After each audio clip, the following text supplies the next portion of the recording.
Hi viewers, இன்னைக்கு morning குக்கிங்ல தான் வந்து பார்க்க போறோம். எப்பவும் போல ஃபர்ஸ்ட் வந்து சாப்பாடு வடிச்சு விட்டுருவேன். மத்ததெல்லாம் ரெடி பண்றதுக்குள்ள சாதம் வெந்து வந்துடும்.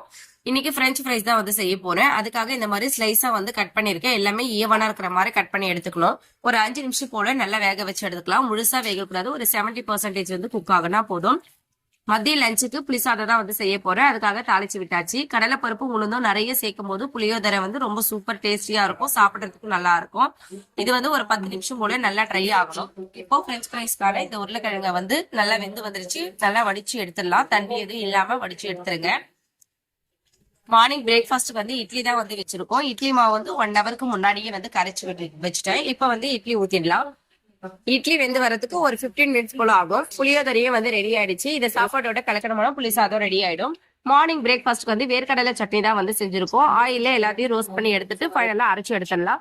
வெண்டைக்காய் பொரியலுக்கு வெண்டைக்காவை இந்த மாதிரி ஸ்லைஸா கட் பண்ணிட்டு ஆயில் ஊத்திட்டு ரோஸ்ட் பண்ணி எடுத்துக்கலாம்.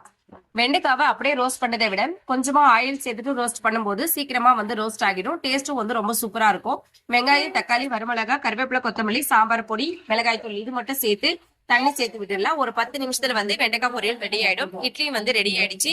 இட்லி ரெடி ஆனதுமே வந்து ஆனியன் சட்னி அரைச்சிடலாம். ஆனியன் சட்னிக்கு வெங்காயம், தக்காளி, வரமிளகாய், கடலைப்பருப்பு, உளுந்து இவ்வளவுதான் வந்து சேர்த்திருக்கோம். இந்த சட்னி வந்து ரொம்ப சிம்பிளா இருக்கும். ஆனா டேஸ்ட் வைஸ் வந்து ரொம்ப சூப்பரா இருக்கும். வெண்டைக்காய் பொரியலும் வந்து ரெடி ஆயிடுச்சு. ஃபைனலா வந்து பெப்பர் மட்டும் ஆட் பண்ணிருக்கோம். பெப்பர் ஆட் பண்ணும்போது டேஸ்ட் வந்து ரொம்ப சூப்பரா இருக்கும்.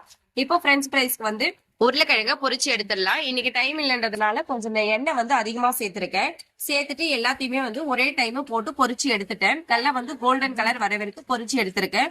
ஃபைனலா வந்து மிளகாய் தூளும் உப்பு சேர்த்து குலுக்கி விட்டோம்னா பிரெஞ்ச் ஃப்ரைஸ் வந்து ரெடி ஆயிடும். ரொம்ப சிம்பிளான டிஷ் தான் இது. நீங்களும் ட்ரை பண்ணி பாருங்க. பிரெஞ்ச் ஃப்ரைஸ்ல வந்து காஷ்மீரி சில்லி பவுடர் சேர்க்கல, சாம்பார் மிளகாய் தூள் தான் வந்து சேர்த்திருக்கேன். இன்னைக்கு மார்னிங் பிரேக்ஃபாஸ்ட் வந்து வேர்க்கடலை சட்னி, ஆனியன் சட்னி, இட்லி.